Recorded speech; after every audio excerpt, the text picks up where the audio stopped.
তোমার আমলনামায় গুনাহ জমা হোক। তুমি ধূমপান করেছো, তুমি গান শুনেছো, তুমি অন্যায় কাজ করেছো। যুবকদের বলছি, বিশেষ করে তোমার আমলনামায় শত গুনাহ জমা হবে। যৌবনের উচ্ছলতা উচ্ছৃঙ্খলতায় কিছু পাপ হবে, হতাশ হওয়ার কিছু নেই। তবে নামাজ কাজা করার পাপ যেন তোমার আমলনামায় কখনো না ঢোকে।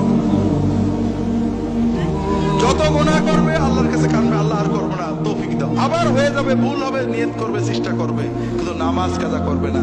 খেলার মাঠে ছিলে, ক্রিকেট খেলা দেখছিলে, টিভির সামনে ছিলে, সিনেমা হলে ছিলে, যেখানেই থাকো না কেন ওয়াক্ত হলে নামাজটা আদায় করবে। কিছু যদি না জানো, আজকে থেকে এখন থেকেই নামাজ, কিচ্ছু জানো না, ওযু করবে, দাঁড়িয়ে যাবে। যদি জামাতে পড়ো ইমামের পিছনে, না হলে দাঁড়িয়ে যাও। দোয়া কালাম জানো না, যেখানে জানো না, শুধু আল্লাহু আকবার অথবা সুবহানাল্লাহ বলো অথবা লা ইলাহা ইল্লাল্লাহ বলো, এটাতেই নামাজ হয়ে যাবে। তুমি 16 আনা সওয়াব হয়ে যাবে।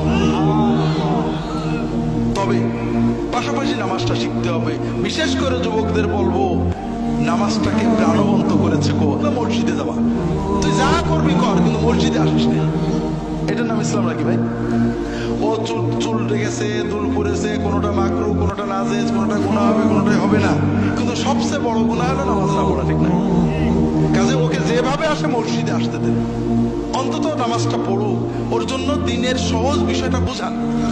অনেকে বলে যে হুজুর দোয়া জানি না, নিয়ত জানি না, নামাজ পড়ি না, অনেক রকম আছে। আল্লাহর নামাজ কত সহজ করেছেন। আপনি যতটুকু জানেন, কিছু না জানলেন সুবহানাল্লাহ বলেও যদি নামাজ পড়েন, আল্লাহ 16 আনা সওয়াব দিয়ে দেন।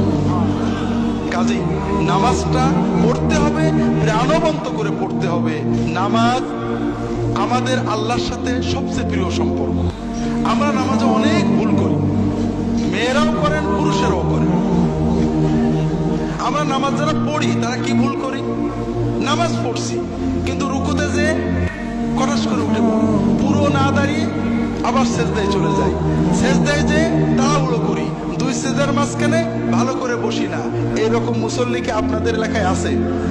তো ভাইরা, খুব ভালো করে বুঝুন, আপনি সূরা কেরাত জানেন না, নামাজ হবে। আপনি কোন দোয়া জানেন না, নামাজ হবে। আপনার কাপড় নেই, ন্যাংটো হয়ে নামাজ হবে। আপনার পাক কাপড় নেই, নাপাক কাপড়ে নামাজ হবে। কিন্তু রুকু সেজদা আপনি দিতে পারেন, খটোমটো করে দিয়েছেন, নামাজ হবে না।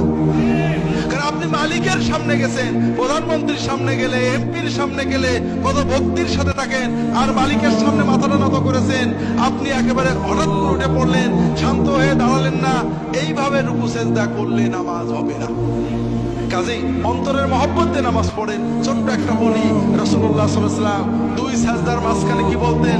রব্বে গফিরলি। কখনো ওটাই রিপিট করতেন, কখনো বলতেন রব্বে গফিরলি ওয়ারহামনি ওয়ারযুকনি ওয়াহদিনি ওয়াআফিনি ওয়া'ফু আন্নি ওয়াজবুরনি ওয়ারফা'নি।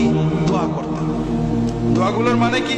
আল্লাহ আমাকে মাফ করে দাও, আল্লাহ রহমত করো, আল্লাহ আমার রিজিকে বরকত দাও, রিজিক বাড়িয়ে দাও, আল্লাহ আমাকে সুস্থতা দাও, আল্লাহ আমাকে বিপদ মুক্ত রাখো, আল্লাহ আমাকে নিরাপদে রাখো, আল্লাহ আমার ক্ষতি পূরণ করে দাও, আল্লাহ আমার মর্যাদা বাড়িয়ে দাও, ইত্যাদি।